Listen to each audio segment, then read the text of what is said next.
भारतरत्न सचिन तेंडुलकरांनी अतिशय काळजीपूर्वक जिल्हा मुख्यालयापासून दूर 100 किलोमीटरवरचं गाव निवडलंय.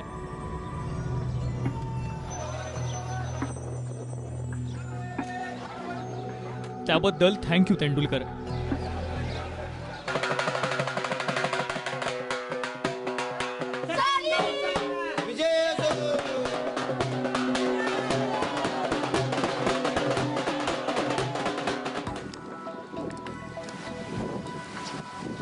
गावच्या टेकडीबाहेर रेणुका देवीचं मंदिर आहे. या मंदिराच्या उंची एवढंच घर बांधायचं.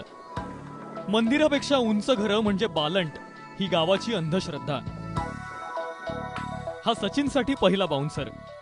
पहिलं देवीचं मंदिर हे आम्हाला कळस काढून पाहिजे तर आम्हाला घर बांधता येते डबल.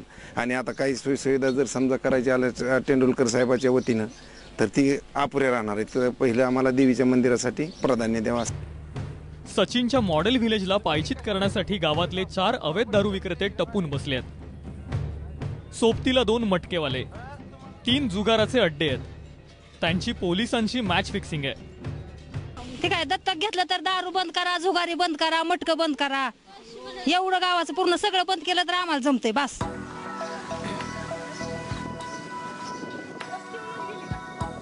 गावातल्या गटारीचं पाणी रस्त्यावरून खळाखळा वाहतं.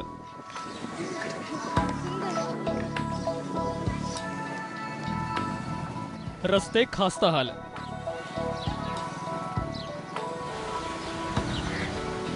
हे आरोग्य उपकेंद्र.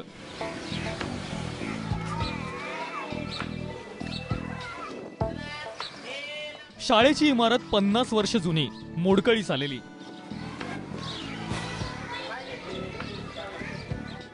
सार्वजनिक शौचालय नाही, प्यायला पाणी नाही. एवढी दुरावस्था असूनही आजवर विकासाच्या कामात ग्रामस्थांचा सहभाग म्हणजे टेल एंडर्सची शोएब अख्तर समोरची बॅटिंग. 154 पटाच्या मानानं फक्त 2 युनिट आहेत. तर इथं शौचालयाचे युनिट अत्याधुनिक युनिट असावेत.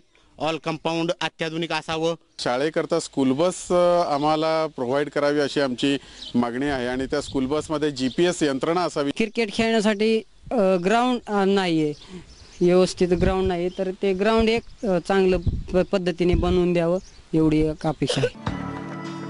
3 नदीच्या संगमावर वसलेले डोणजा 3000 वस्तीचं.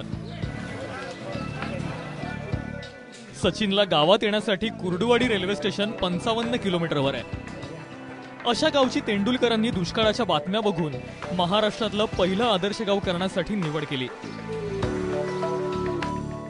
त्यात सचिनची आव्हान स्वीकारण्याची तयारी दिसते.